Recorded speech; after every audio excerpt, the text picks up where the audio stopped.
I was just trying to beat the traffic. I know security lines can be super long on the holidays. Millions taking flight this holiday. How you can avoid the travel chaos.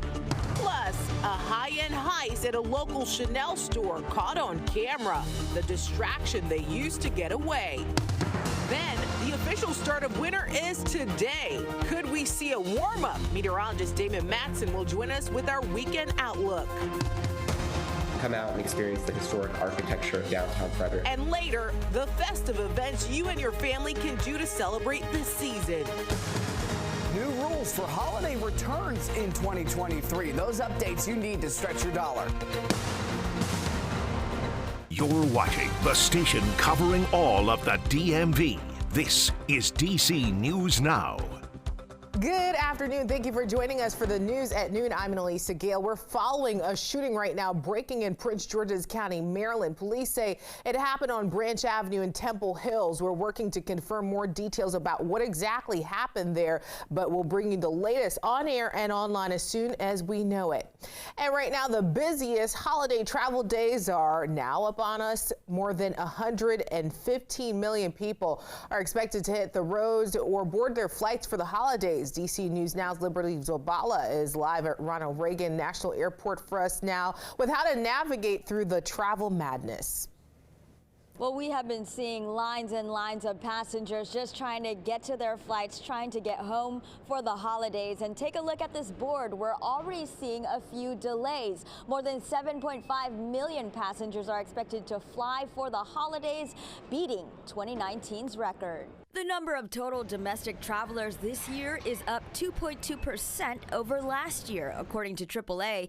AAA expects more than 2 million Marylanders to travel over the holidays. It expects 90% of them will be driving. It says more than 4 million Americans will take alternative transportation.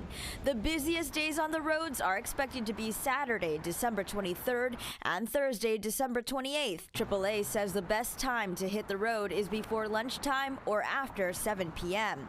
It warns the DMV could also see peak traffic on Friday, December 29th at 3:45 p.m. along Baltimore-Washington Parkway.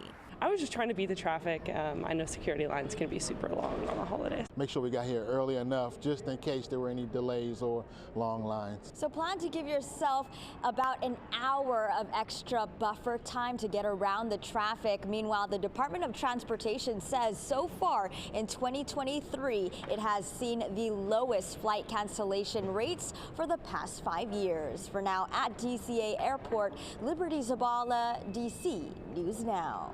All right, Liberty, thank you. Meanwhile, Metro's Red Line is expanding construction and causing some further delays there for your holiday travel season. Starting tomorrow, there will be no Red Line service to Gallery Place at Judiciary Square. Now, that closure will continue through Sunday. Metro says during that time, they'll make some much needed repairs. That Red Line platform at Metro Center and the entrances on G Street at 11th and 13th Street will also be closed there.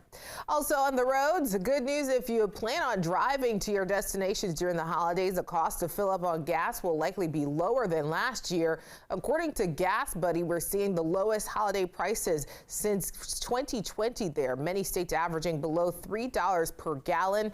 According to AAA, the national average is $3.10 per gallon. That's higher than Virginia's average of $2.98 per gallon, but still cheaper than DC's average of $3.27 per gallon there. Meanwhile, Maryland is averaging $3.17 per gallon. And right now, you can scan this QR code on your screen to find our DC News Now gas tracker and compare those prices in the area to stretch your dollar.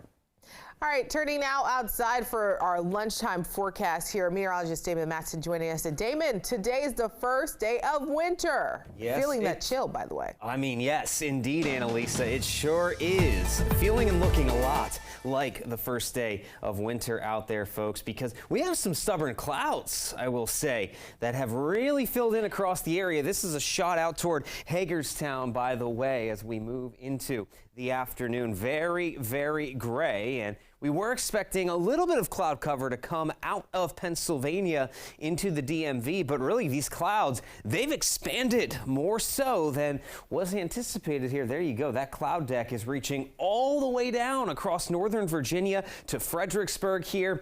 I-95, there is a little bit of a cutoff, but we have cloudy skies in D.C. and some of that cloud cover is expanding all the way out to southern Maryland. So yeah, we're not really going to have as much sunshine here through the second half of the day. And the cause of all of this, it's just a weak little front that is sitting out across the Ohio River Valley, stretching back toward Pennsylvania and western Maryland. But it is more than enough to produce some of that cloud cover. But with high pressure still locked in across the East Coast, well, for the most part, our weather continues to stay quiet aside from this cloud cover here. You can expect a few peaks of sunshine possible through the rest of the afternoon, but otherwise we'll stay seasonably chilly for the first day of winter in the middle to upper 40s with plenty of those clouds sticking around, but it stays dry. We are not anticipating any sort of precipitation as we move throughout the rest of the day. Now,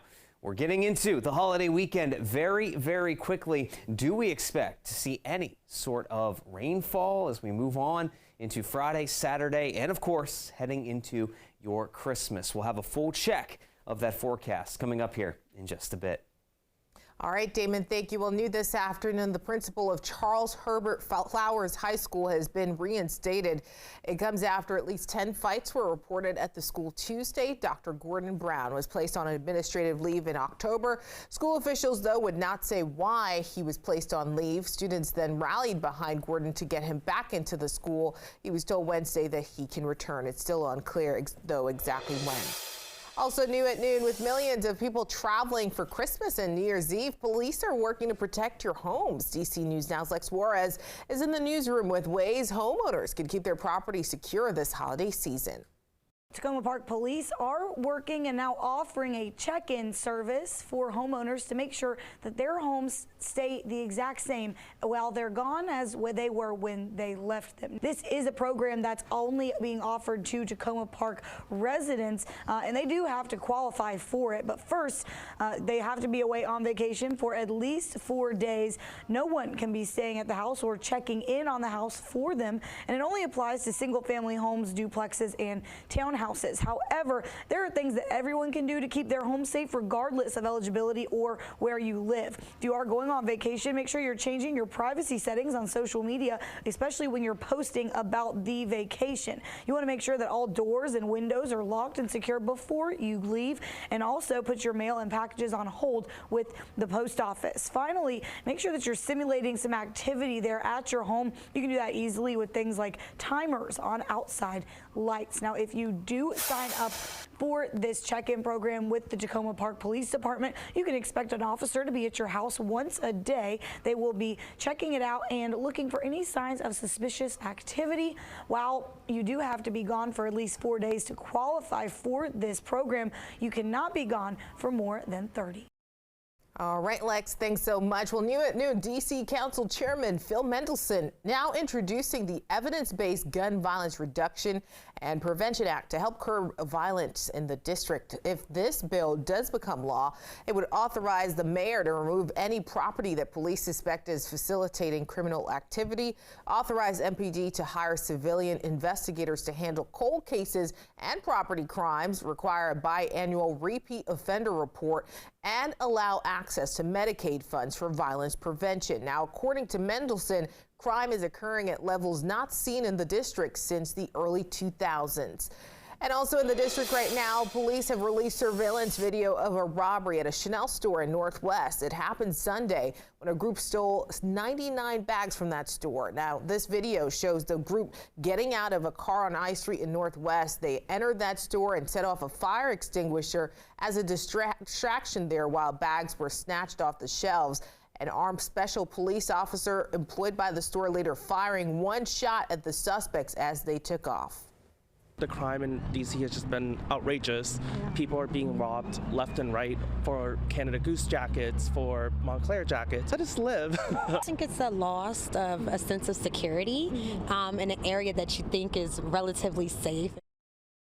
Now, D.C. police are searching for 6 suspects, and they're offering a $1,000 reward for information leading to an arrest. Meanwhile, a Pennsylvania man is facing charges after he allegedly kidnapped and killed his roommate, then dumped that body in a Maryland park. Police say on Sunday they received a call about a man fatally shot and dumped in the park there. Investigators say that man, 20-year-old Isaiah Clark of Pennsylvania, was shot by his roommate, 31-year-old Shane Bradley. Police say Bradley allegedly forced 3 more people into the car with him before discarding the body. The 3 people have been found and are unharmed. Meanwhile, the National Park Service says it could be several days now before red paint is completely removed from the steps of the Lincoln Memorial. The steps were vandalized overnight Tuesday with graffiti which said "Free Gaza," among other phrases. It's the latest report of vandalism in the district as tensions rise in the Middle East. Graffiti and national monuments, it's not going to change, what's going on over there. I understand you want to protest, but there are better ways to protest. As the National Park Service works to remove that paint, the steps on the west side of the reflecting pool will remain closed to visitors. Right now, several Americans who had been jailed in Venezuela touched down on American soil last night following a deal between the Biden administration and the Venezuelan government. Capitol Hill correspondent Rashad Hudson has the latest. The White House says this deal was months in the making, and although this is good news for those who were held in captivity, some lawmakers are calling the deal concerning. And we've secured the release of every American being held in Venezuela. Home for the holidays. 10 Americans were freed in a prisoner swap with Venezuela. We have no higher priority than the release of detained and/or hostage Americans being held hostage. Fugitive Francis Leonard, also known as Fat Leonard, was also returned to America. The defense contractor escaped house arrest in California last year and fled to Venezuela. The U.S. released a close ally of Maduro, the country's president, Colombian businessman Alex Saab, who had been arrested on federal money laundering charges. The two embraced, and Maduro claimed that Saab had been physically and psychologically tortured, something the U.S. denies. President Biden defended the controversial deal last night. It's okay because we've freed American people who were held illegally, and we made a deal with Venezuela that they'll hold free elections. So far, they've maintained their requirements. Also part of the deal, Venezuela had to release 20 political prisoners. Reporting in Washington, Rashad Hudson, back to you. Rashad, thank you. And right now we're following some breaking news out of the district. D.C. police confirming multiple people have been shot. It happened near O Street and Half Street in Southwest Washington. That's near Nationals Park. We have several crews heading to the scene. We'll be sure to bring you the latest on air and online as soon as we know it.